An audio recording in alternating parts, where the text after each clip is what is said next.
Hey guys, what's up? Letting you guys kind of jump in here before we get going. Really excited about the training that I'm going to bring to you today. Both on unfortunately and fortunately, it's going to be a super long one today. Okay, so we're going to actually get into essentially the overarching framework behind weight loss and kind of talk about some ideas that we can employ outside of just nutrition for how we can really leverage them against our weight loss and actually improve our weight loss and make it easier on ourselves and more sustainable. So I say kind of unfortunately because it is a long one. And, if you guys have been around here for a while, you would know that I do my best to try to boil things down into a simple, digestible manner for you guys, like one pagers, really short trainings and things like that. But today is not that. Okay. Lately, I kind of been getting away from the one pagers and the short documents to get into more comprehensive trainings because as CrossFitters we have a pretty good knowledge, although sometimes cursory, about nutrition. There's science behind all that stuff, and there's a lot of information out there. It can be confusing, but I think we have a pretty good handle on that stuff. So I think we're totally okay in going a little bit deeper on this stuff into the science behind it and why things operate the way they do and what we can do about it, right? So this might be a little bit of a long training today. I'm totally okay with that. I mean, I'm just going to keep rocking and keep talking. And if you guys are interested, you can stick around and find out and see what happens. Maybe you'll learn a thing or two. Who knows? Maybe even if you know about energy balance, which is what we're talking about today, then you're going to be totally kind of, comfortable with all this stuff. But again, maybe you'll learn a thing or two, right? So maybe it's good that you stick around. But either way, um, if you want to grab a copy of this training, absolutely just comment on this video. I will send you guys a link for this training. This is a 10-page training, and you can grab a copy for yourself. And if not, I'm going to post about this eventually later because I really want this to be a really good, comprehensive training for you guys. So if I think it's good enough, I'll definitely let you guys know that this is available. So yeah, if you're in here, you're ready to go. Let's dig into it. So the reason that I wanted to bring this to your guys' attention today, because I really think it's important to think about when it comes to weight loss, right? So when it comes to weight loss, we almost always focus on our nutrition, right? Which is not wrong because abs are made in the kitchen, stuff like that. It's really important to actually think about. However, I think a lot of people put everything in one basket in terms of nutrition, and they don't look at all of the other levers that they can pull to actually start to lose weight. Because if like everything else being the same, you could leave your nutrition as assuming that it's okay, right? If we're eating 5,000 calories a day, we obviously can't really pull any other levers because that lever is so fucking big and so strong that it doesn't really matter what else we do. So assuming that our nutrition's in check and okay, there's a lot of other levers we can pull. So if you're kind of in the boat where your nutrition seems fine by all accounts, like you're eating whole foods, you're not eating in a calorie surplus, really a slight deficit, and you're still not losing weight, there's gonna be this is the perfect training for you. But then also, if we're looking to pull all the levers and pull out all the stops to make sure that we can lose the weight that we can lose, this is also a good training for you. So we're gonna basically get into that, get into a little bit of the science behind it, and I should fucking stop talking and just actually get into it because this doesn't need to be any longer than it's gonna be. So sit tight and let's get into it. So this is essentially the 10,000 foot view and framework of weight loss, and this is called energy balance. All right. So what the hell is energy balance? If you haven't heard of it before, this is essentially what it means. Energy balance is the relationship between the energy that comes in and the energy that goes out. Okay. So the energy that comes in and the energy that goes out. One simple way to think about it, and I hate to simplify it in this way because it kind of uses some buzzwords, but it paints a good picture, is that it's kind of like your food eaten versus your calories burned. So whatever food you intake during the day is your calories in. Whatever calories you burn on the other side is your energy out. It's a little bit more complex than that, but if we could boil it down to one phrase for you guys to take away, the food you eat versus the calories you burn, right? I don't like thinking about calories burned, but alas, we're here, we're talking about it. So this can be broken down to a science because it's governed by the laws of thermodynamics, all right? Mainly the law of conservation of energy, which states energy cannot be created or destroyed, only converted from one form to another. So the whole idea behind the energy balance and the energy we take in. So let's just think about the energy in, right? We eat food for the energy. So essentially what happens, and there's a little blurb here on how this essentially happens. We take the calorie from food, we convert it to ATP, which then we use as energy, right? So that's how we use energy. It doesn't disappear. Like, I know we think that we're a black hole, but we're not. We take in energy source from food and we either use that energy or we don't. And it doesn't go anywhere. Or sorry, it doesn't disappear anywhere. It's going to go somewhere. It's either going to be used or not used. And we'll talk about what that looks like. So that fuel that we use can be used in three different ways. Work, okay, which is basically us moving our bodies around. Think of like you doing exercise, you going for walks, that kind of stuff. Heat, which is essentially the furnace of our body, right? So that's why if you're in like a colder climate, you might get a little bit of an advantage because you're assuming that maybe you're throttling your heat bill and trying to keep the temperatures down so you can provide more heat, which would actually burn more calories technically. So your body's always wants to stay at homeostasis. So it wants to be in that 36.5 to 37.5 degree range. So if you're colder than that, it's going to be always pushing off heat to try to generating heat to get you there. But then also if you're too hot, it's going to be sweating to cool you off to get you in there. So burning that heat is going to be what's actually burning calories, and that's why something like cold therapy can actually work in terms of boosting your metabolism a little bit, because if you come out of the shower freezing cold, your body has to work to heat it up, which then burns calories. So just a little bit of info there.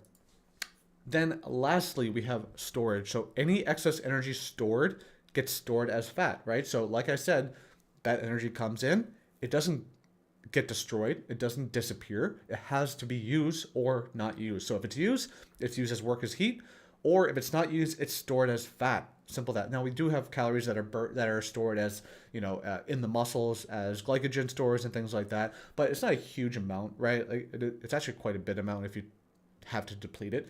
But in terms of like the calories stored, not a whole lot. But for the purposes of this, we think about any stored energy is going to be stored as fat, because for the body, it's really efficient at storing fat as a energy source to be used later on, right? So what I kind of like to think about, and the whole purpose behind that, the whole evolutionary purpose behind storing energy as fat is, we haven't always had food readily available for humans all the time. Okay, we've honestly gone through times of abundance with food, which is there's all kinds of food and we're just gorging ourselves on food. Hundreds and hundreds of years ago when we came upon it, we take advantage of it, and the way that we take advantage of it is by using that energy as storage on our body for fats, so that when we get into the winter months and food is not nearly as abundant, that we're not going to starve to death because we have these extra energy stores on our body, right? So that's kind of like the evolutionary reason behind it and why we store it that way.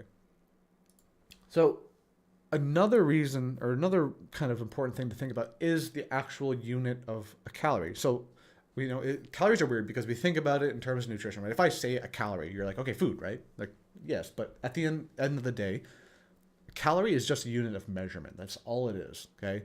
And it's defined by the energy it takes. So the energy in terms of like, think about joules, newtons, that kind of energy. It's a unit of heat energy that is measured by the energy it takes to heat up 1 gram of water, 1 degree Celsius. That's it. Okay, 1 gram of water, 1 degree Celsius is 1 calorie. And for some reason, they decided to put that on all our nutritional labels, right? Like, how does that compute?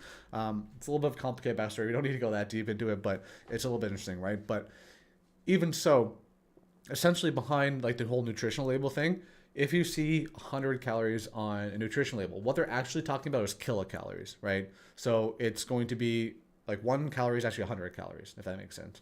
So 1 kilocalorie is 100 calories.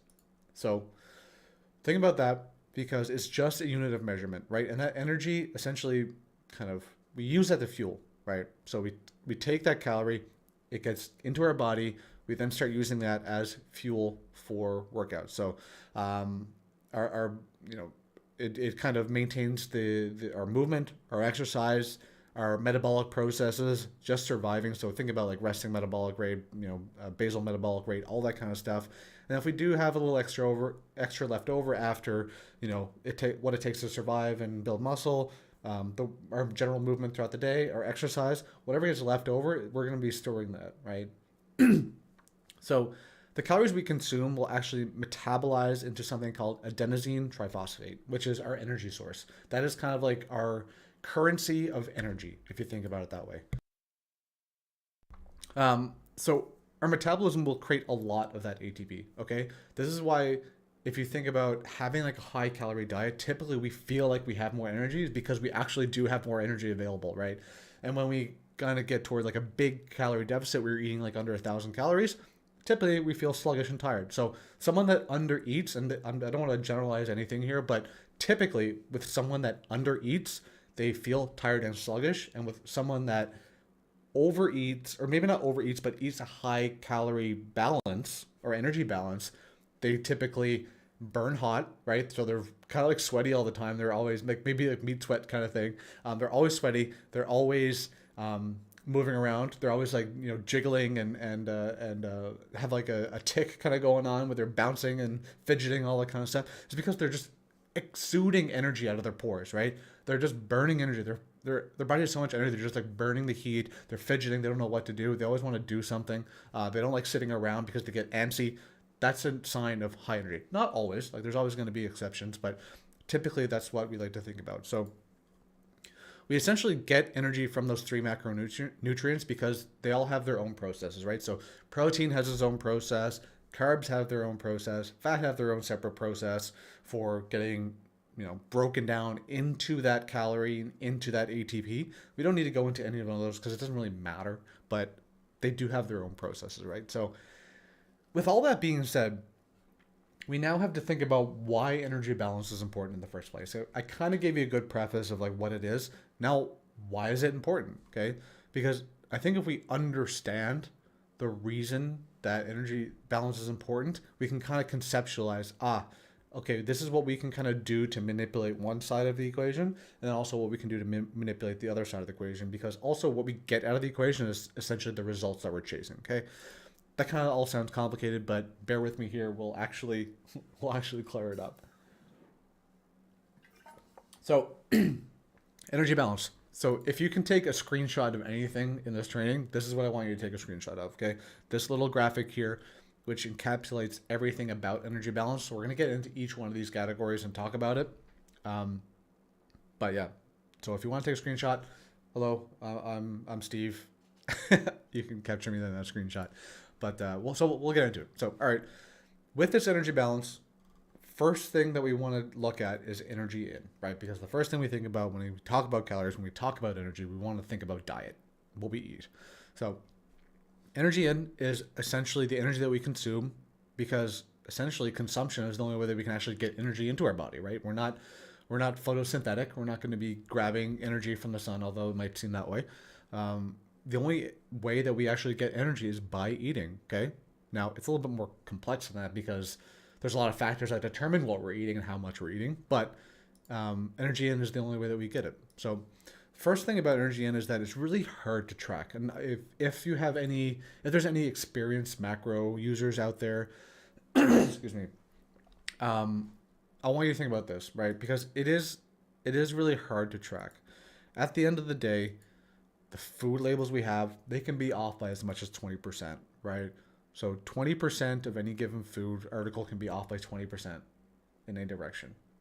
That's crazy, right? So if you're thinking about if you tracked everything you ate that day with a food label, if you ate 2,000 calories that day, you could actually have eaten 2,400 calories, or maybe even 1,600, because they could also be less. That's what the FDA allows, and that's what we're going with, and that's what we're kind of stuck with. So it's unfortunate, but it is hard to track and understand exactly how many calories are going into your body. The second thing is like people are really bad at estimating as well. We're notoriously bad estimators. Like if you were to ever, like I wish we could kind of have a person following us around like a shadow with a calculator to be able to determine exactly how much we eat, because for every guess that you have, you're way off, right? You're absolutely going to be way off. Even if you're experienced, like you might be closer, but you're still going to be off. And those little gaps add up over time, which is not really saying, I'm not casting any judgment on anybody, but it is really hard to track. And just as humans, we're bad estimators at this stuff, right? So the studies that they completed on people with kind of guessing their nutrient intake, most of the people that did that were off by as much as 50%. So maybe they said, oh, I ate 2,000 calories that day. That's kind of what that was. It was like, no, you ate 3,000, right? They actually underestimated by 50%. So think about that. But then also they even would include people like nutritionists on the study that would then say, oh, like even they were off by as much as 30%, and they know what they're doing. So the point is that people are just bad estimators, and we need to be careful of that and know that, so that if we think, oh no, we're pretty good at estimating, like I don't actually count the macros, but I put them in and make a good guess, then, and you're not losing weight, there might be a little bit of a gap there. Like it's legit one of those things where if we're all kind of like this to a degree, and I know that I typically do this, is that even when I'm tracking, it's like an unwritten rule, right? That you can just kind of eat the thing that you're putting on a plate or you're measuring. You have a little mouthful, and like that doesn't get tracked, right? You do that for every meal, and you eat 4 to 5, 6 meals a day. That kind of gets lost in there, right? So just something to think about. But at the end of the day, I really just want to communicate that it's actually impossible to understand exactly how many calories are going to your body. So if you're like, oh, I have 1,826.25 gram or calories every single day, I don't deviate from that. It's always the same, and that's what it is. I'm struggling with it. It's like, okay, like you might track that, but that's probably not accurate. You're probably making mistakes in the tracking. I don't mean to rip you apart or anything, or rip anybody apart, but I think it's just important to understand that we can't in any way accurately understand how much calories or how many calories we're actually taking in or how much energy we're taking on a daily basis. It's only our best guess. And that's not to say that we shouldn't do it, because we should. Okay, we absolutely should be making our best guess and trying to do this the best that we can. But we have to understand that we can't be perfect, because it's literally impossible. Okay, the only way we can do that is if we actually use this whole contraption right here, which is a human-sized calorimeter, which is essentially just a big egg thing that you go into. You do work. It calculates the heat that comes off your body in terms of calories burned, and then if any food that goes in, it also calculates that as well. So unless you're gonna live in that the rest of your life, there's no way to friggin' know how much energy you're taking in. Another factor to think about as well is that everyone's biology is different. Okay, so you could eat a burger, I could eat the exact same burger. We're going to get different things out of that burger. Now, it's not like night and day. It's not like you're getting nutrients out of it that I can't get for some reason. Well, it might be the case, but ultimately what I'm saying is that like I might intake 99.99% of the nutrients in that burger. Maybe you only take like 96%, right? There's going to be biological difference between everybody, and not everyone just gets the same thing from everything, right? So there's all kinds of things that influence that. Could be your age, could be possibly gender, could be your age, could be diseases that you have or syndromes that you have, can also impact that, right? So you might ask, okay, so we go through all this trouble of tracking, right? It's a whole big pain in the ass every single day to fucking do this. Why do it, right? Because we're just gonna be off anyway, so why bother? Why don't we just enjoy the food we can? It's like, yeah, you can absolutely do that and think about it that way. But one thing I like to think about is almost any analogy that you make between food and finances is accurate, okay? It's really weird, but I like to think about it this way. So think about it in terms of finances, right? You get paid a salary or whatever, you have checks coming in, you kind of have an idea of how much you get paid, right? So at the end of the day, you don't really know exactly how much you're getting paid, because you might have insurance coming out of that, you're paying into RRSPs or 401k, they're taking something else away for benefits and insurance, and then you have inflation that's part of that, so like maybe there's gonna be like small reductions or increases in your pay. Then you have all kinds of subscriptions that you're talking about, so your WOD, your Pliability or your GoWOD, and then your CrossFit subscription. At the end of the day, it's like there's so many moving parts that you don't really know exactly how much money you're making unless you're a fucking budgeting whiz, right? But even then, you can't tell exactly how much. You have an idea. But at the end of the day, just because we can't tell how much money we have, does that mean that you shouldn't budget? No, right? And the way that I think about it is that just like you could not look at your bank account, I'm just not going to look at my bank account. I'm going to avoid looking at my bank account. And I'm going to buy the shoes anyway, because I'm sure I'm fine. I'm sure I have enough money, right? And then you go look at the bank account and go, oh, maybe I shouldn't have bought those shoes. I don't know if I can even pay rent this month, right? Something like that could happen. We've all probably been there where we bought something we shouldn't have. That's exactly how eating half that cake works, right? I'm not gonna look at how much food I had today or how much food I need. I'm just gonna eat this cake because it feels right now. And then maybe you go calculate the macros after and you go, oh, shit, right? So that analogy between food and finance is kind of interesting. But at the end of the day, just because you don't have a perfect idea of what's going on doesn't mean that you shouldn't budget. So think about counting, like tracking and things like that, your energy in as food budgeting. That's it.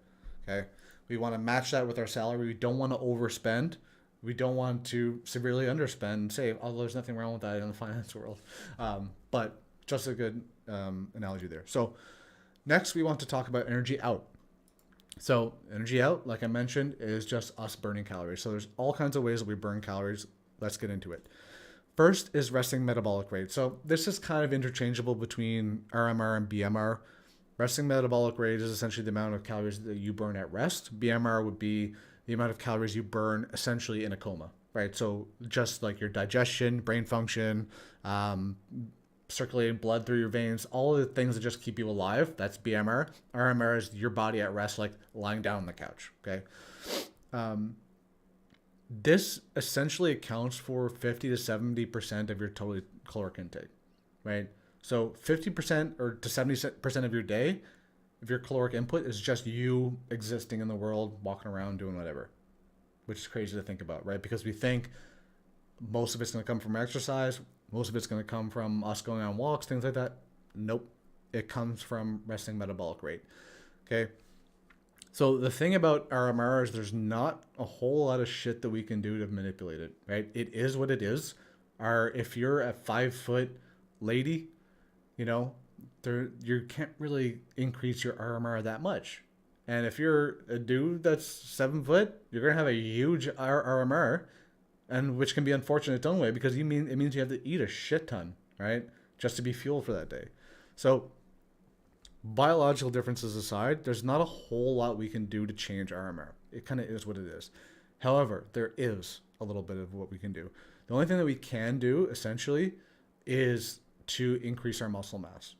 So the more muscle we put on, the more metabolically expensive it is to exist in the world, right? So if you think about it, me laying on the couch next to Dwayne The Rock Johnson, who the fuck do you think is going to be burning more energy just existing in this world? Him, right? I'm not too bad.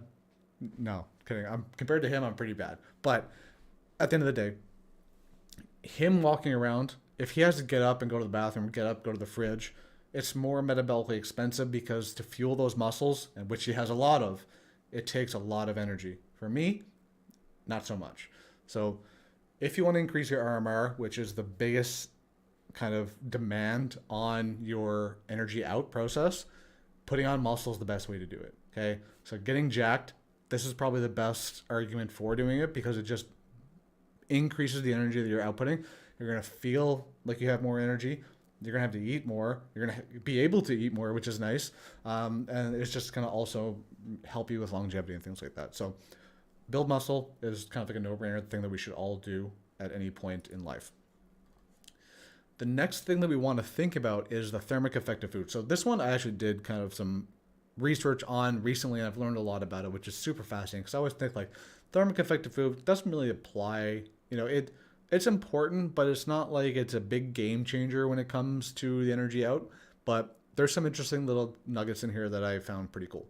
So essentially the thermic effect of food is, if I can make it as simple as possible, is that it's the energy it takes to burn and digest that food. So if I'm going to eat a steak, it takes quite a bit of energy for the body to process that, digest, break it down, right? So you'll essentially end up with like a net number of calories based on that. So that versus like a handful of Skittles doesn't really take much to digest, right? It's essentially just sugars. If you put them in water, they'll essentially disintegrate and all the dyes will come off them. It's pretty weird. But steak, a lot more power to digest. Skittles, not a whole lot of power to digest. So we can look at them kind of from each macro's point of view, right? So in terms of fats, they're about 0 to 3% thermic effect of food. which means that if you eat 100 calories of fat, so 100 calories, not 100 grams, don't eat 100 grams of fat. If you eat 100 calories of fat, you will net between 97 and 100 because it takes 0 to 3 of those calories to digest and burn and just get it in there, okay? Carbs are 5 to 10% thermic effective food, which means if you eat 100 calories of carbs, you will net between 90 and 95 calories, okay? So it takes, of that 100 calories, it takes 5 to 10 calories just to burn it, digest it, send it around the body, process it, all that stuff. Now, here's the interesting part. Proteins are 20 to 30% thermic effective food. So if you eat 100 calories of proteins, you will net between 70 and 80 calories because it takes 20 or 30 of that 100 calories to burn, digest, assimilate, deliver all those proteins and amino acids to the body. So that is one of the biggest arguments as to why we need to focus on protein and carb intake. And I wouldn't say avoid fats because they have their own importance. However, when it comes to thermic effective food, focusing on protein can absolutely be a game changer, right? So I kind of think about it this way. If you were to eat 2,000 calories of protein, that's obviously probably not possible if you were just eating protein, but if you could only eat protein and you ate 2,000 calories of protein, it would take 400 to 500 calories to actually burn and digest that protein, which is crazy to think about, right? Obviously, that's not a realistic example, but it's just something to think about. So next, we want to talk about exercise or WODs. So this one's super interesting as well. You can kind of classify exercise and WODs as anything purposeful we do. So like WODs are their own thing, right? We do 4 to 5 WODs a week. It is what it is, kind of its own thing.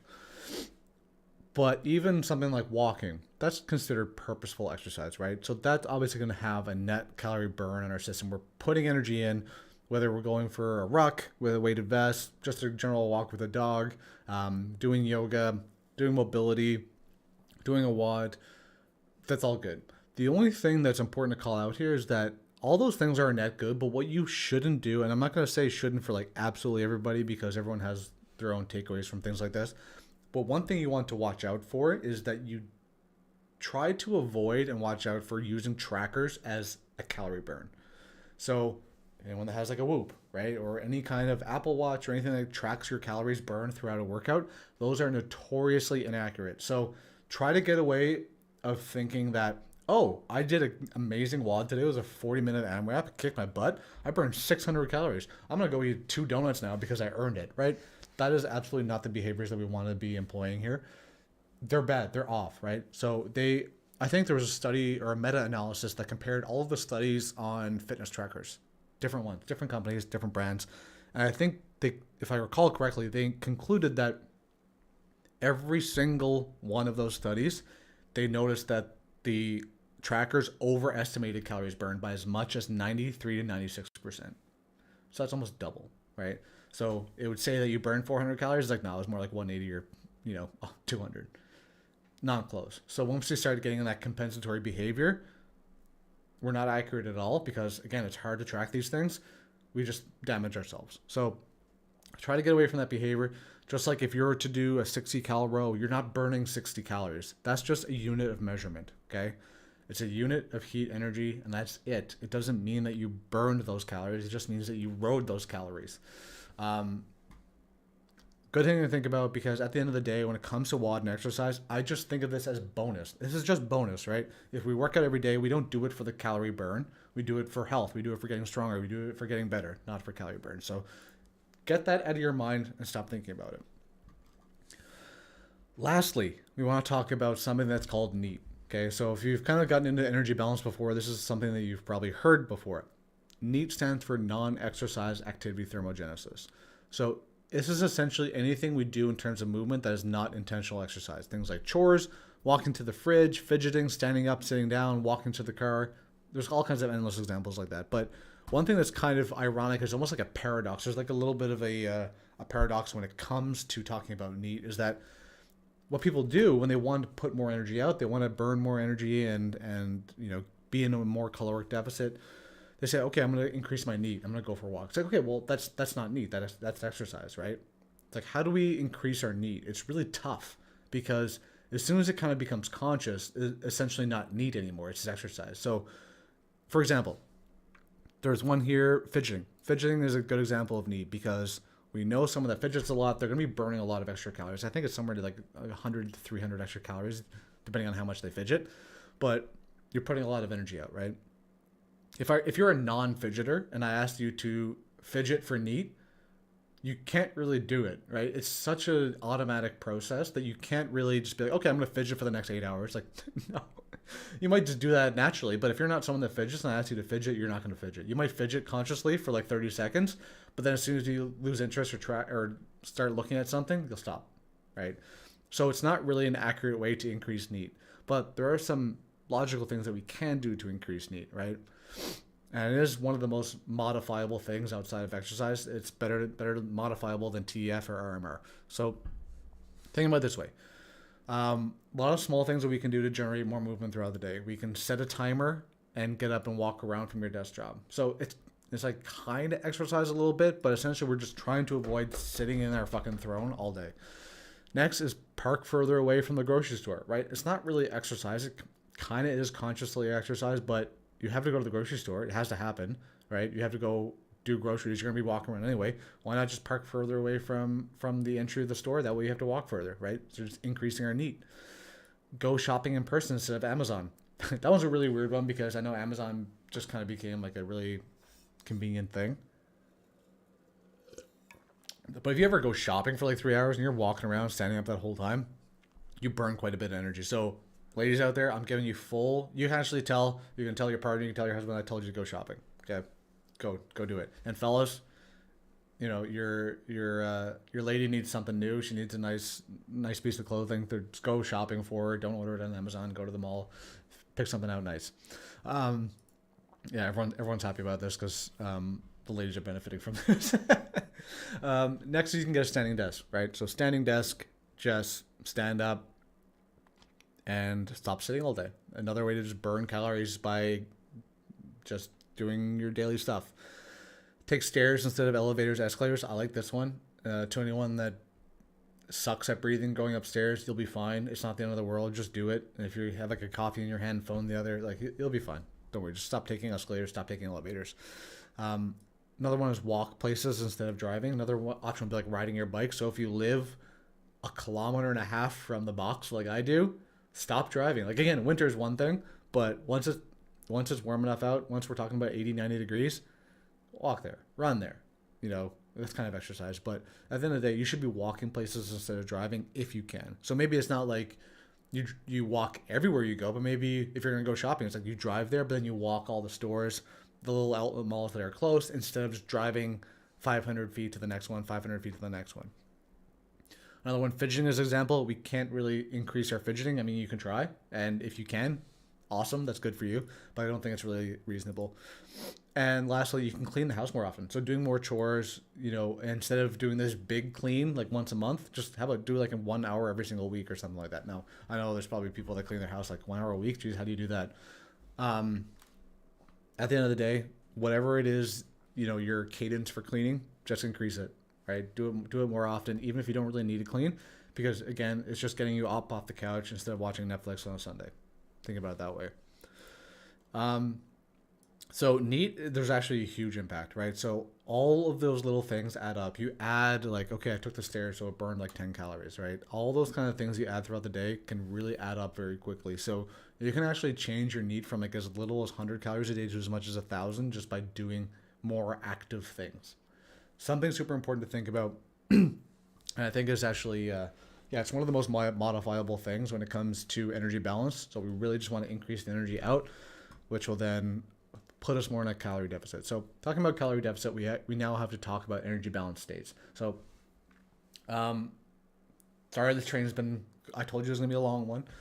We're almost done. We're almost near the end. So we just need to talk about a couple of these states and we'll let you go. So these states, we can kind of consider them and conceptualize them as 3 states. So you have maintenance, right? Maintenance is essentially a balanced energy profile, which means that our energy in matches our energy out. So a 1-to-1 ratio, roughly speaking, again, right? Because at the end of the day, we don't know what our daily caloric intake is. We don't exactly know what our energy output is. It's going to be different from day to day. Maybe one day you burn 2,100 calories, the next day is 1,800, day after that is 2,000. We're talking about kind of like an average here. So maintenance is typically we're eating a balanced nutrition profile that supports our current energy output. Simple as that. You're not going to see any weight loss. You're not going to see any weight gain. You're kind of just happy with where you are. But mostly what we want to achieve, if we're talking about weight loss, is a calorie deficit. Why did I say it that way? A calorie deficit.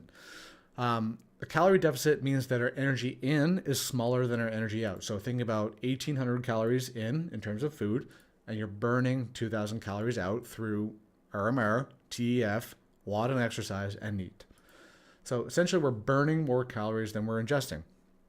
This should result in fat loss because our body is essentially in a deficit. So every day we're like, oh, we actually burn more energy than we had come in. So we actually need to dip into our battery, which is our fat stores, and use that. So day over day, you'll be taking little by little from your fat stores and burning that. Okay. So that's pretty straightforward and obvious. We just want to be in a caloric deficit as much as we can. But one question that people ask me all the time is right here. Okay. Can you gain muscle while being in a caloric deficit? You can. Okay.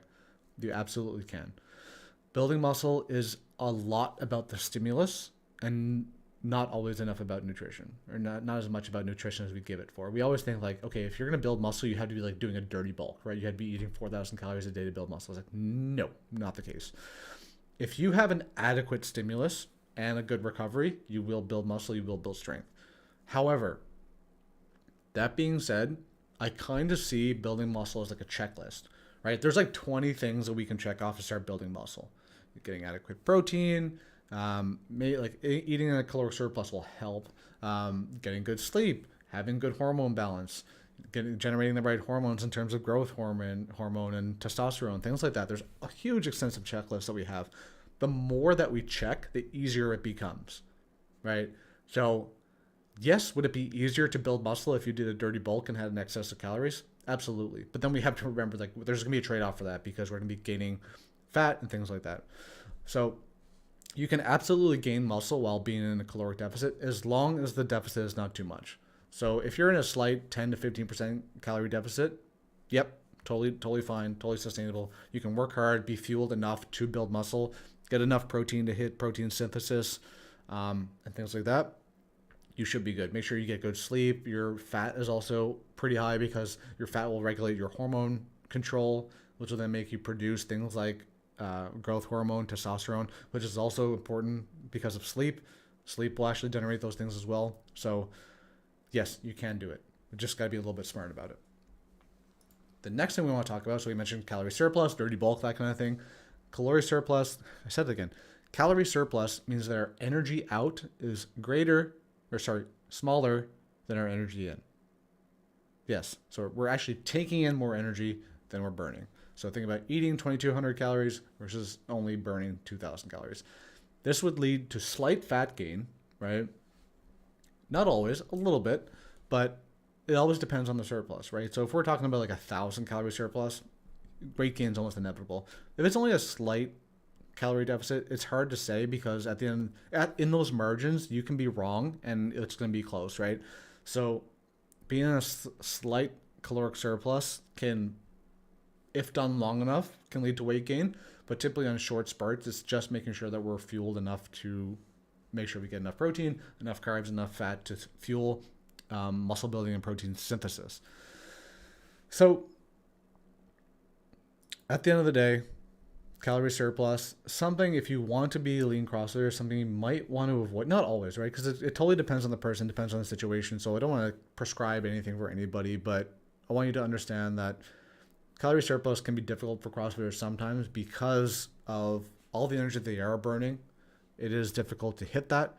If we do start putting on body weight, it'll make us slower in our WODs, things like that. But again, it depends on what you're trying to do. If you're just like, hey, I'm going to pull out all the stops to build muscle, that's where you want to be, calorie surplus. However, if you're like, I want to build muscle, but I want to be lean, I want to be fast, I want to be, things like that, calorie deficit is the way to go, or maintenance. So just some things to think about. at the end of the day, it's important to remember that it's really impossible to calculate all of this. We don't know how many calories we burn on a daily basis. It changes from day to day. We don't know how many calories we ingest daily. It changes from day to day, even if we do eat the same foods every single day. Of course, the more control we have on it, the more reliable it's going to be, which is what we're aiming for. But again, it's impossible to know that stuff. So don't get caught up on the little things. Don't get caught up on the specifics. Be as accurate as you can, but as long as it doesn't cause chaos in your life. So the next thing we need to think about, and this is kind of like one of the last things that we're thinking about here, is how do we manipulate this for fat loss? So if you're still stuck with me in this training, I'm glad you're still here because we're 40 minutes into this bad boy. Glad to have you still here. So in terms of manipulating this for fat loss, these are some things that we can do on the energy inside. We set up our macros and we track energy intake, right? We don't know exactly if it's the right way to do it and if it's going to be kind of like the winning strategy, because at the end of the day, it's not perfect. But it's a good start to have some sort of control of understanding of how much energy you're taking in and whether you're way off base or not. 2, make sure you're in a slight calorie deficit. So determining where your calories should be and where your macros should be, but you can use like a whole lot of calculators and things like that to determine that. My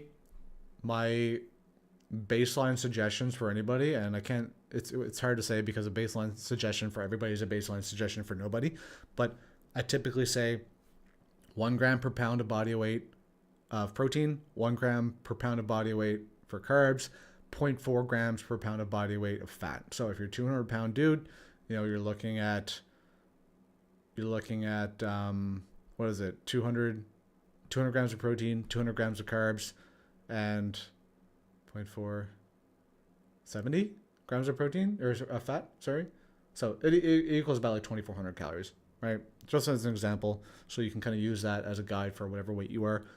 But there's all kinds of macro calculators out there that will give you something to go by based on your lifestyle, right? So make sure that you're a little bit under that. I usually say 10 to 15%. It's kind of considered a slight calorie deficit. Any more than that, we're getting to a little bit of extreme and you're going to be hungry, but again, you have to play with that, right? Because nothing is certain. We kind of have to determine this on our own. Third is you want to eat mostly whole foods. And the reason that we do that is because the more whole foods we eat, the more likely we are to avoid things like hidden sugars, hidden fats. They're more nutrient dense, so it takes longer to process, or have a higher TDF, things like that. And then also, we'll have better nutrient uptake for those things. So instead of taking in, you know, the very little nutrients that are in a McDonald's Big Mac, if you're eating like a grass-fed steak, a lot more nutrients in that one. So that as well. And then also we want to prioritize protein for satiation, okay? Because ultimately when it comes down to our food intake, it is kind of biopsychosocial, right? You're going to have these biology factors that influence your habits. So whether you're hungry or not, you'll have these psychology factors, things like stress, cravings, all those kind of things happen, and they'll influence your intake as well. And then we also have the social aspect. So if you're going out to dinner, then maybe you're totally fine alone, but then you have that friend that orders the dessert, and you're like, fuck, okay, I'm gonna get that too. Whereas if you were alone, you would have never said that. So all these kind of factors will gauge our energy in, and we need to be aware of. So in terms of doing that for prioritizing protein, we want to do it for the biology factor of having that for satiation, and then also because of the TAF reason, right? But that's on the energy out. So on the energy outside, focusing on protein and fiber, because ultimately those are the highest foods for TEF, and they'll increase your RMR by just existing, right? So focus on protein, fiber, as well as whole foods for increasing that TEF. And then again, if you're focusing on protein, you'll start building muscle, which will increase your RMR. You also want to do more intentional exercise. It doesn't mean like WODs. So let's be real here. CrossFitters don't need help going to the gym. You probably already go to the gym 5-6 times a week or more. Just do more intentional exercise outside of that. Go for a hike, go for a walk, take the dog for a walk, go play with the kids. Do something except for what I'm doing right now, which although I'm pretty animated right now, so maybe I'm burning some kind of calories, but don't sit on the chair, don't lie down, watch Netflix for hours, go move more, right? If you already do 4 to 5 watts a week, add 20 to 30 minutes of light zone 2 cardio beforehand. Just jump on the bike and fucking move. I don't care what pace you go at. Talk to your buddy next to you. Just move more, right? Stop sitting down, stop lying down, just move. Bonus points if you can get outside, because getting out in nature is always good. I'm always an advocate for that. But basically, what we want to do is stop sitting down and do more active things. So the more we move, the higher our energy output. The higher energy output, the more calorie deficit we have, and the more calorie deficit we have, the more buffer we have to actually eat food, right? So it's kind of weird to think about, but if you actually have a higher energy balance, so if you like, we could be a 1-to-1 maintenance ratio. So think about it. I eat 2,000 calories. I burn 2,000 calories. We're happy here, okay? If I were to increase my energy out to 3,000, but then also increase my energy in to 3,000, I'm going to be a much happier human, because although I'm burning more energy, I'm also consuming more energy. And that will allow me to build more muscle, have a higher energy level, feel more fueled, all that kind of stuff. So it's always better to default to higher, instead of just saying, oh, well, because of the energy balance, I can just not move, right? I'm just going to not move and then eat very little. That'll put me in a calorie deficit. It's like, yeah, well, kind of, but it'd be better if you were to move more and then also increase your energy intake. So the very, very last thing, this is also a long training, but we're here. We're finally at the end. Long term versus short term. Okay, big thing to think about, because at the end of the day, we can apply this. I feel like I say at the end of the day a lot. In the end, long term versus short term. Short term is kind of like a diet, right? So you can apply this for like a couple of months and follow this weird diet plan. It's a diet, right? Long term are habits. You want to start building those habits. So, okay, maybe you want to lose 10 pounds. So you start walking 20 or 30 minutes every single day. And as soon as you lose those 10 pounds, you stop walking, right? Then you stop tracking your food. Not to say that you have to keep doing it, but when you're successful and you get to where you want to be, you can't just let off the gas, right? We have to slowly let off the gas and find out what activities we have to do to maintain where we are. Well, actually, letting off the gas is a good example. We want to let off the gas, but not slam on the brake, okay? Make sure that we keep doing these habit-based things as much as possible. If you lose 20 pounds after doing this energy balance thing, tracking your macros, going for walks, being more active, you can kind of boil it down to like eating less and moving more. After losing 20 pounds, you stop eating less and you start eating more, and then you stop moving more and you move less.